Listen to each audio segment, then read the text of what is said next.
Hello friends, good evening to all. Welcome to all in my YouTube channel Shubham Jain ABC exam prep. आज हम जिस topic की बात करेंगे वो है आपका Punjab state women commission. Recently अभी ये न्यूज़ में है क्योंकि इसके चेयरपर्सन जो आपके मनीषा गुलाटी थे उनको पंजाब गवर्नमेंट ने क्या कर दिया है, उस पोजीशन से हटा दिया गया है। तो रीज़न जो दिया गया, स्पेसिफिकली ये रीज़न दिया गया कि उनका 3 ईयर का टर्म कंप्लीट हो चुका था। एक्सटेंशन का कोई प्रोविज़न जो एक्ट है आपका Punjab state women commission act 2001 में कोई प्रोविज़न है नहीं। सेकंड थिंग, नए 3 ईयर की टर्म कंप्लीट होने के बाद जब नया चेयरपर्सन अपॉइंट किया जाता है तो उसके लिए कंसल्टेशंस करनी पड़ती हैं जितनी भी आपकी पंजाब में वुमेन ऑर्गेनाइजेशंस हैं अंडर सबसेक्शन 2B, तो वो भी नहीं किया गया। तो ये तो हो गया कि आपका एक लीगल रीज़न दिया गया है, लेकिन कभी कभी ऐसा होता है कि पॉलिटिकल रीजंस भी होते हैं। पॉलिटिकल रीजंस का मतलब ये नहीं है कि इस कमीशन के थ्रू गवर्नमेंट ने कुछ ज़्यादा मिस एप्रोप्रिएशन ऑफ फंड्स करना है या कुछ और करना है। होता ये है कि किसी एक पार्टी जो पावर में होती है उसमें जब हम बात करते हैं कि जो नंबर ऑफ मिनिस्टर्स हैं वो आपके मैक्सिमम आपकी लिमिट होती है कि 15% ही बन सकते हैं।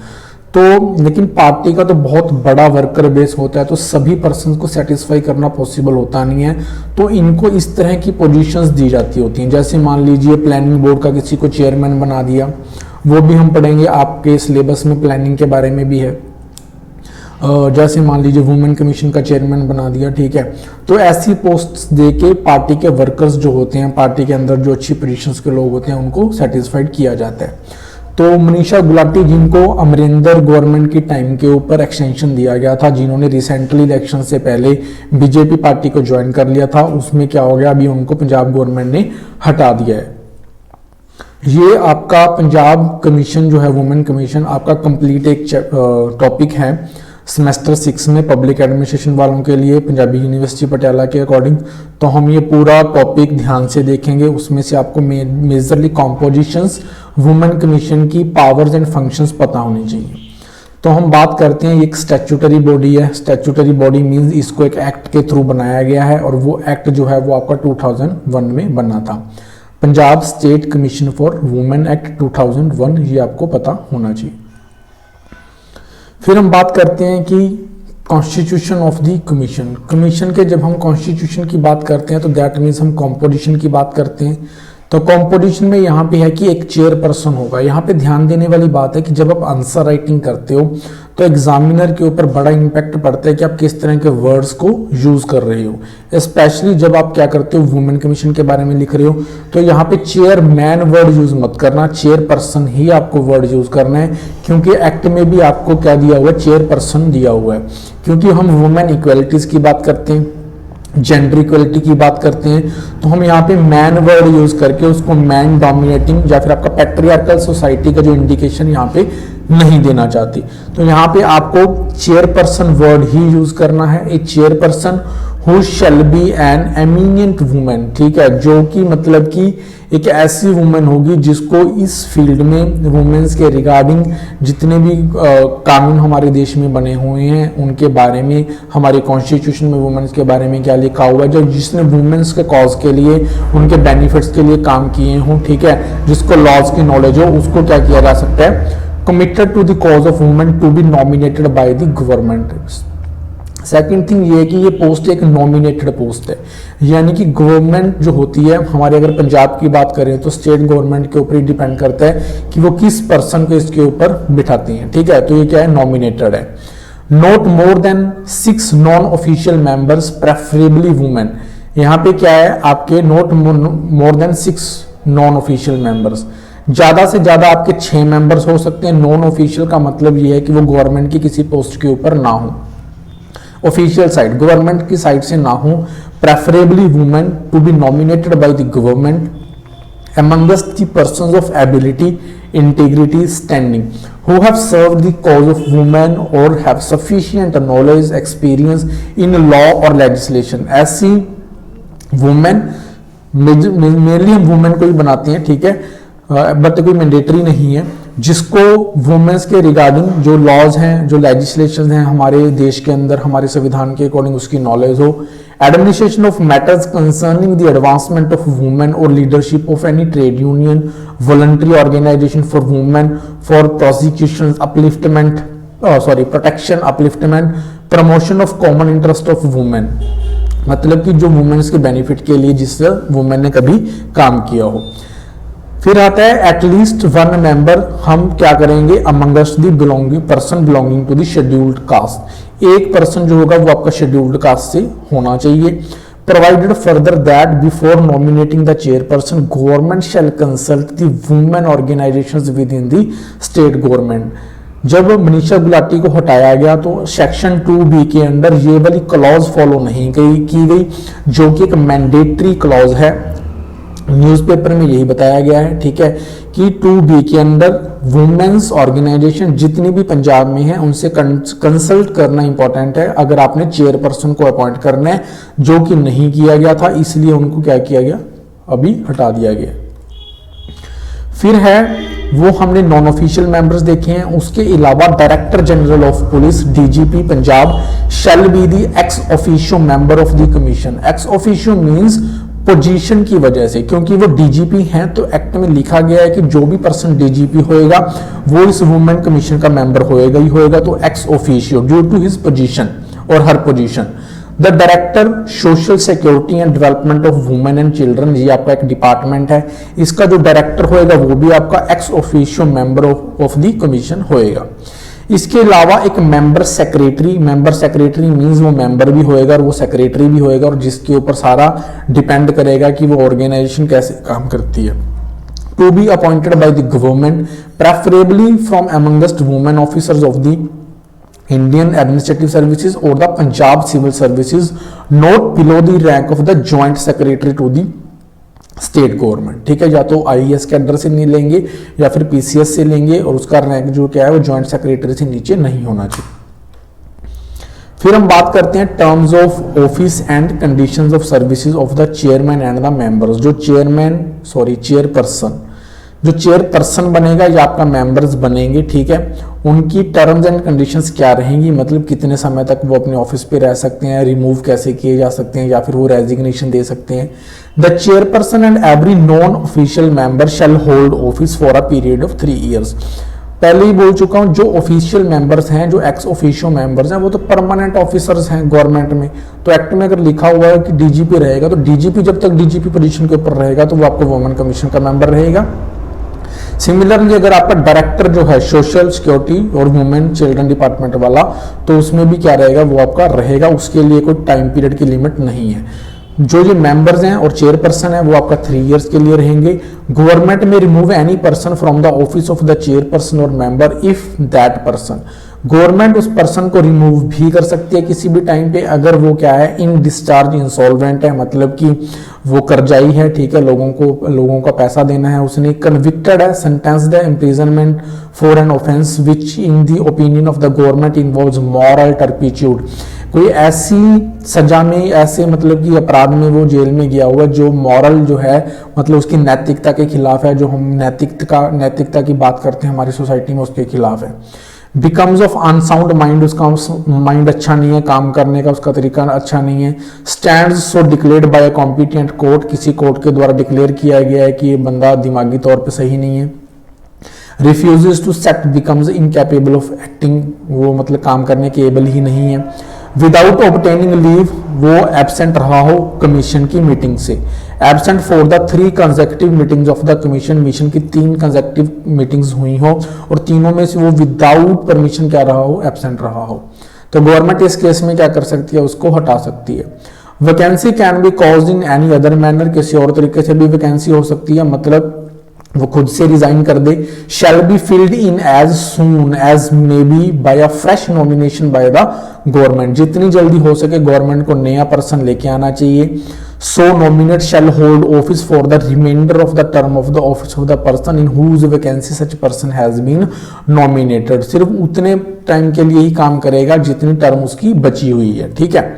provided that if the vacancy of a member other than that of the chairperson occurs within 6 months preceding the date on which the terms of the office of the member expires, vacancy shall not be filled in। मान लीजिए एक person member है, वो chairperson नहीं है, उसकी 6 महीने का टर्म रह गया और उसने रेजिग्नेशन दे दी, तो जो नया पर्सन आएगा उसको 6 महीने के अंदर अंदर अपॉइंट करना कोई ज़रूरी नहीं है, क्योंकि फिर नहीं, उसको अगर अभी अपॉइंट कर दिया तो वो 6 महीने के लिए या उससे कम समय के लिए काम करेगा, मतलब उसका कोई बेनिफिट नहीं है। तो वो क्या करेंगे, फिर फ्रेश टर्म के लिए ही लेके आएंगे।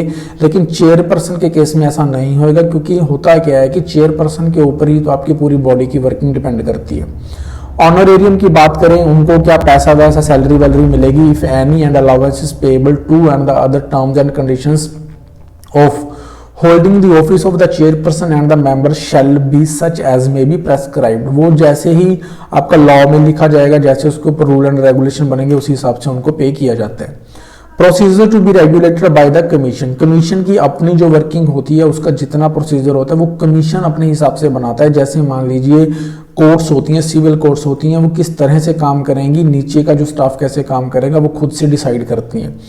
कमीशन और a committee thereof shall meet at time place at the chairperson may deem fit. Commission अपने वर्किंग के लिए बहुत सारी कमेटीज बनाता है, ठीक है, वुमेन के स्टेटस को चेक करने के लिए, उनके साथ क्या मतलब कि हम इम्प्रूवमेंट उसमें कैसे लेके आ सकते हैं, उनके खिलाफ कुछ गवर्नमेंट ने ऐसा कोई एक्ट तो नहीं पास कर दिया जो उनके अगेंस्ट है। तो ऐसी चीज़ों को डिस्कशंस करने के लिए कमेटीज बनती हैं, और कमेटीज कब कैसे काम करेंगी वो आपका चेयरपर्सन डिसाइड करेगा।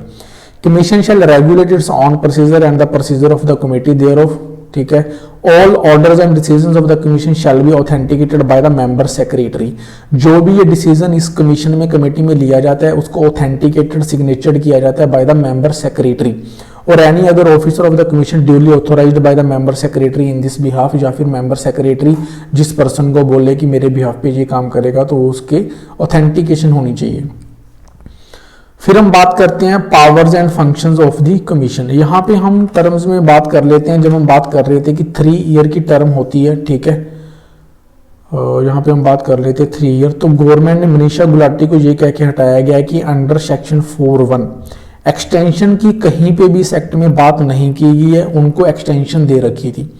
एक्सटेंशन का मतलब ये होता है कि गवर्नमेंट कोई प्रोसीजर फॉलो नहीं करेगी, ठीक है, प्रोसीजर फॉलो नहीं करेगी, बस उसको 1 साल के लिए एक्सटेंड कर देगी। जबकि होता क्या है कि अगर आपको नए सिरे से इसका चेयरपर्सन अपॉइंट करना है, तो उसमें क्या होता है, आपका जो ये डिपार्टमेंट है, ठीक है, सोशल सिक्योरिटी और वुमेन एंड चाइल्ड डेवलपमेंट के लिए, उसका आपका सेक्रेटरी आएगा, ठीक है, और आपका प्रिंसिपल सेक्रेटरी आएगा।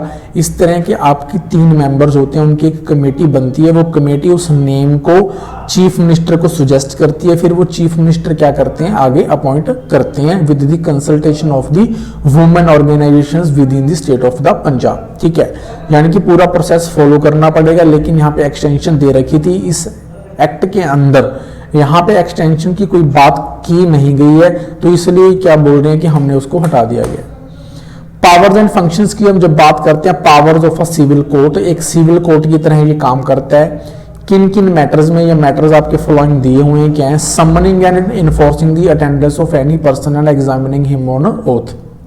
किसी भी पर्सन को अपने ऑफिस में बुलाना, ठीक है, उससे क्वेश्चनिंग करना, ठीक है, मतलब कि उसकी अटेंडेंस को एश्योर करना। अगर सिविल कोर्ट में जैसे वो कहते हैं कि आपको सम्मन भेज दिया गया, आपको आना ही पड़ेगा, नहीं आओगे तो आपके खिलाफ एक्शन लिया जा सकता है, तो एज अ सिविल कोर्ट ये काम करता है। Requiring the discovery and production of any document, अगर ये कोई डॉक्यूमेंट मांगता है किसी भी डिपार्टमेंट से गवर्नमेंट के, तो वो डॉक्यूमेंट इनको दिया जाएगा। रिसीविंग एविडेंस ऑन एफिडेविट्स, क्या है, requesting any public record copy there from any court और ऑफिस, किसी भी कोर्ट से, किसी भी ऑफिस से किसी भी पब्लिक रिकॉर्ड को या उसकी कॉपी को लेना इनका मतलब कि अधिकार है। Issuing commission for the examination of witnesses and the documents any other matter which में बी प्रेस्क्राइब, जो कोई और मैटर इनको दिया हुआ है। तो इन मैटर्स में एज अ सिविल कोर्ट काम करती है ये।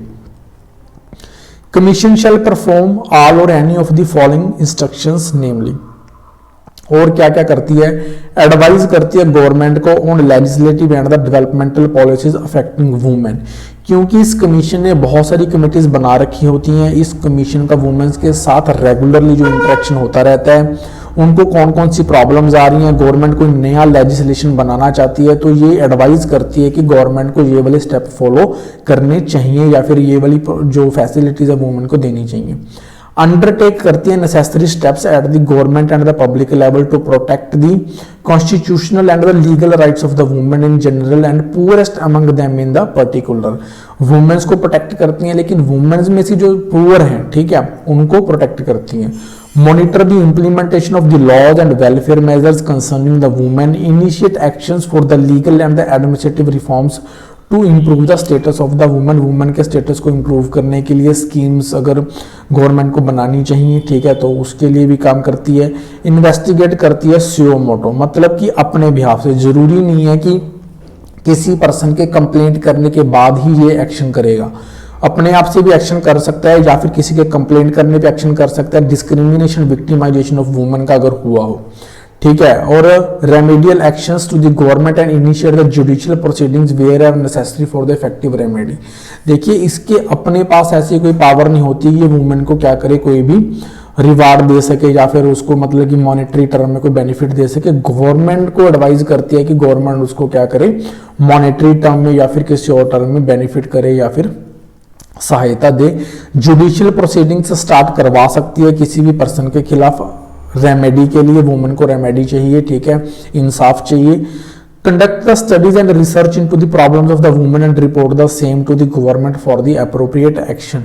रिसर्च करती रहती है, मतलब कि जितने भी मतलब रिसर्च के प्रोजेक्ट्स होते हैं फंडिंग भी कर सकती है, सो दैट कि वुमेन्स के रिगार्डिंग अगर कोई डेवलपमेंटल स्टेट गवर्नमेंट में करनी है तो फिर क्या होना चाहिए। Demand prosecution in the offences committed against the women and assist prosecution with the evidence and the legal services, मतलब कि प्रोसिक्यूशन करवा सकती है, ठीक है, और उसके लिए जितना भी खर्चा हो, फंडिंग हो, वो चीजें प्रोवाइड करवा सकती है।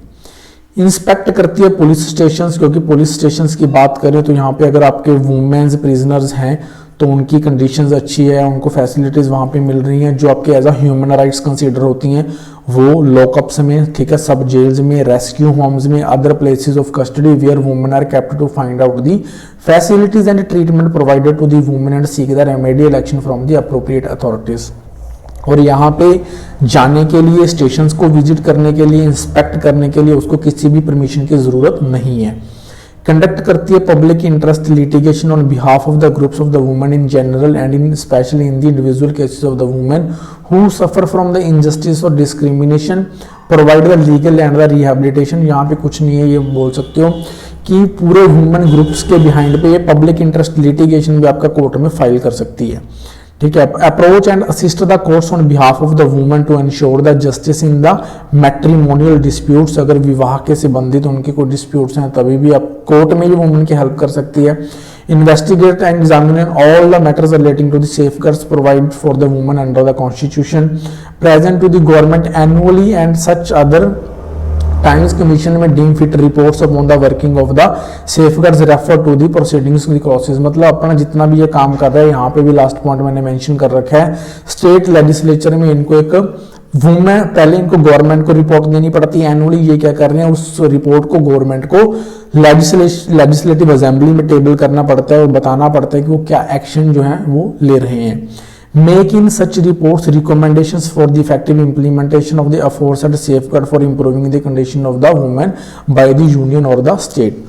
Review from time to time existing provisions of the constitution, other laws affecting women, recommendations, amendment thereon so as to suggest the remedial legislative measures to meet any lacune and inadequacies or the shortcomings in such legislation. मतलब legislation का मतलब होता है कि कानून जब बनती हैं वुमेन्स की डेवलपमेंट के लिए या फिर उनके बेनिफिट्स के लिए, तो यहाँ पे बहुत सारी चीज़ें जो वुमेन कमीशन एडवाइस करते हैं। मान लीजिए अभी हमारा सेंटर में जो वुमेन्स मैरिज एज की जब बात आती है तो वो 21 कर दी जाए, ये प्रपोजल है, तो हो सकता है वो वुमेन कमीशन ने दिया हो, उनसे कंसल्टेशंस ली हुई हों और वुमेन कमीशन ने वो एडवाइस उस समय किया हो जब उनका पहले वुमेन्स के साथ इंटरेक्ट हुआ हो, नीचे ग्राउंड लेवल पे उन्होंने रियलिटीज देखी हों। हम बात करते हैं कि डाउरी केसेस में वुमेन्स को हेल्प करती हैं, ठीक है, या फिर आपका डोमेस्टिक वायलेंस में वो उनको हेल्प करती हैं, यहाँ पे रेप की बात आती है, एसिड विक्टिम्स की बात आती है, तो ये वुमेन कमीशन जो है वो आपका बहुत ही मेजर रोल प्ले करता है, ठीक है, वुमेन्स के डेवलपमेंट के लिए, उनके बेनिफिट्स के लिए, और उनको अगर उनके साथ कोई इनडिस्क्रिमिनेशन हुआ तो उसकी रेमेडीज के लिए। ठीक है, न्यूज़ में यहाँ पे आपकी दो चीज़ें थी। पहली बात तो उसके टर्म कितनी होती है 3 इयर्स की, फिर उसको क्या किया जा सकता है, एक्सटेंशन नहीं दी जा सकती, कोई ऐसा कोई प्रोविज़न है नहीं। ठीक है, सेकंड थिंग ये है कि उसको अपॉइंट करने के लिए, चेयरपर्सन को अपॉइंट करने के लिए आपको क्या करना पड़ेगा, वुमेन ऑर्गेनाइजेशंस की परमिशन, मतलब कि उनसे कंसल्टेशन करनी पड़ेगी। ठीक है, ये दो चीज़ें इंपॉर्टेंट न्यूज़ में थी, ये चीज़ें आपको अपने आंसर राइटिंग में करनी चाहिए, और ये आपका पेट क्वेश्चन है, आपका आना ही आना है। ठीक है, जब आपकी यूनिवर्सिटी लेवल एग्जाम्स की बात होती है। ठीक है, बाकी अगर आप PCS वगैरह के एग्जाम्स की बात करते हो तो अगर इस तरह की चीज़ें न्यूज़ में रहती हैं तो डेफिनेटली आपका यहाँ से क्वेश्चन